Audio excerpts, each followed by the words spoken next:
Vran baban e tyre dhe e groposën në kasollën e Baktive. Burgimi i përjetshëm për Hysen Metën, Jasavit e Burgu dënuan fëmijët e tjerë dhe gruaja. Ditën e mërkurë, gjykata e Durrësit ka dënuar me burgim të përjetshëm Hysen Metën, i shpallur fajtor për vrasjen e babait të tij Pullumetës, ngjarje ndodhur në 10 shkurt 2024 në Shënabllash. Sipas hetimeve, Hysen Meta qelloi për vdekje baban pas një konflikti në familje dhe më pas, me ndihmën e të afërmve, fsheu kufomën në një stall pranë banesës.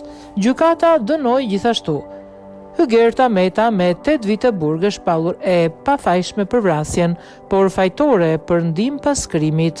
Amarildo Meta me 5 vite burg, Blerina Meta nënën e tyre me 3 vite burg.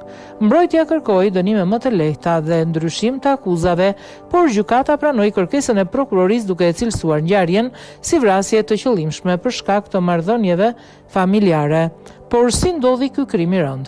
Sipas organit të akuzës, në 10 shkurt 2024, viktima Pullumeta mësohet se ka lënë punën dhe është kthyer në banesë në orët e para të mëngjesit, ndërsa rreth mesditës, teksa i ndjeri ka qenë në kuzhinën e banesës, djali i tij Hysen Meta, në prani edhe të pandehurës Hygerta, ka marrë pistoleton duke qelluar në drejtim të babait të tij 4 herë.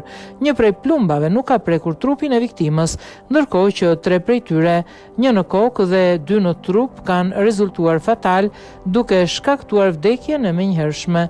Të dy të pandehurit më pas kanë kryer veprime jo vetëm për të zhdukur gjurmët e vrasjes nëpërmjet stukimit të vrimës në mur. Spostimi të divanit në të cilin ka qenë i shtrirë viktima kanë vazhduar duke mbështjellë trupin, groposjen e trupit në kasollën e Baktive, e cila ndodhej disa metra larg banesës, dhe më pas kanë vijuar me largimin automjetit nga banesa, zhdukjen e sendeve personale të viktimës si dhe zhdukjen e armës së krimit, informoi prokuroria. Pas kryerjes së krimit janë siguruar se të gjitha gjurmët që janë fshehur nga Hysen Meta, ai ka bërë kallëzim në polici duke paraqitur zhdukjen e babait si largim nga banesa me vullnetin e tij.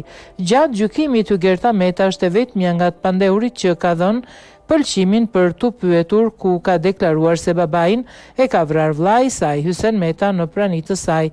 Ndërkohë, në momentin e kryerjes së vrasjes, djali i vogël i familjes, Amarildo Meta, ka qenë në punë.